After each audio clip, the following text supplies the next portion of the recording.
નમસ્કાર વિદ્યાર્થી મિત્રો અને વાલીઓ. ઘણા બધા મેસેજ અને કોલ આવેલા કે સાહેબ એક વિડીયો પ્રાથમિક ધોરણે લેવાતી પરીક્ષાઓ સીઈટી, જ્ઞાન સાધના, એનએમએમએસ જેવી પરીક્ષાઓ વિશે બનાવો અને થોડી માહિતી આપો, તો આના વિશે આપણે થોડી માહિતી મેળવી અને આપણે પણ થોડા જાગૃત થઈએ, જેથી બાળકના ભવિષ્યનું નિર્માણ યોગ્ય રીતે કરી શકીએ. તો ચાલો સમજીએ આ પરીક્ષાઓ વિશે. સીઈટી, એનએમએસ અને જ્ઞાન સાધના જેવી પરીક્ષાઓ માત્ર પરીક્ષા નથી, પરંતુ બાળકની પ્રતિભાને રાજ્ય સ્તરે ઓળખ આપવાની એક સુવર્ણ તક છે. બાળક માત્ર ચાર દિવાલ પૂરતું રહી ન જાય, એ માટે તેના ટેલેન્ટને એક પ્લેટફોર્મ આપતી આ સુવર્ણ તક છે. હવે વાત કરીએ ધોરણ 5માં લેવાતી સીઈટીની પરીક્ષા વિશે. આ પરીક્ષા કુલ 120 ગુણમાં લેવાય છે, જેનામાં 90 ગુણ ધોરણ 5ના અભ્યાસક્રમમાંથી હોય છે, જ્યારે 30 ગુણ એમએટી એટલે કે બૌદ્ધિક યોગ્યતા કસોટીના પ્રશ્નોમાંથી હોય છે. આવી રીતના કુલ 120 ગુણની પરીક્ષા હોય છે.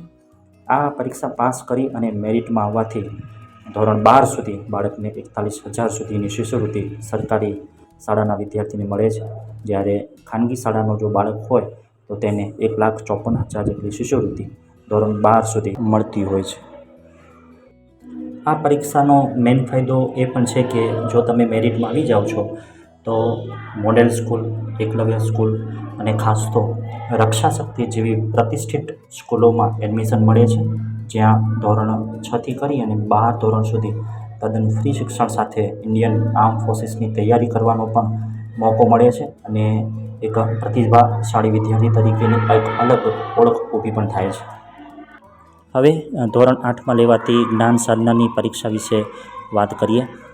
જે ધોરણ 5માં સીઈટીની પરીક્ષાની જે સ્કીમ અને જે સ્કોલરશિપ અવેલેબલ હતી, એ જ ધોરણ 8માં લાગુ પડશે. માત્ર અભ્યાસક્રમ ધોરણ 8નો રહેશે, બાકી સ્કીમ અને સ્કોલરશિપ સીઈટીના બાળકોને મળતી હોય છે, એટલી જ ધોરણ 8ના બાળકોને 9થી 12 ધોરણ સુધી મળશે. હવે વાત કરીએ નેશનલ મીન્સ કમ મેરિટ સ્કોલરશિપ એનએમએસ એક્ઝામ વિશે.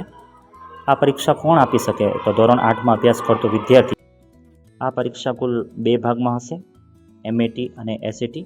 બંનેમાં 90-90ના પ્રશ્નો હશે, કુલ 180 પ્રશ્નો અને દરેકના 1 ગુણ. નેગેટિવ માર્ક નહીં હોય અને એમસીક્યુ ટાઈપનું પેપર હશે. આ પરીક્ષા પાસ કરવાથી ધોરણ 12 સુધી કુલ 48,000 જેટલી શિષ્યવૃત્તિ મળતી હોય છે. અમારી શાળાના તેજસ્વી વિદ્યાર્થીઓએ પણ આવી પરીક્ષાઓ પાસ કરી ઉત્તમ સફળતા મેળવી ટોપનું સ્થાન હાંસલ કરીને સમગ્ર શાળા, ગામ અને વાલીઓનું ગૌરવ વધાર્યું હતું. આ સફળતા માત્ર તેમના સારા ગુણોની નથી, પરંતુ તેમની અવિરત મહેનત, શિસ્ત, આત્મવિશ્વાસ અને વાલીઓના સતત માર્ગદર્શનનું પરિણામ હતું. આ વિદ્યાર્થીઓ આજે માત્ર ટોપર્સ નથી, પરંતુ હજારો વિદ્યાર્થીઓ માટે પ્રેરણા સ્ત્રોત અને રોલ મોડલ છે. તેમની સફળતા એ સાબિત કરે છે કે મોટા સપના જોવાની હિંમત અને તેને સાકાર કરવા માટેની મહેનત હોય તો કોઈ પણ ટફ પરીક્ષા પણ જીતવી શક્ય છે. મહેનત ક્યારેય વ્યર્થ જતી નથી. આજે કરેલો પરિશ્રમ આવતીકાલે તમારી ઓળખ બનશે. આગળ વધો, શીખો, મહેનત કરો અને તમારી શાળા, પરિવાર અને ગામનું ગૌરવ વધારતા રહો. Thank you.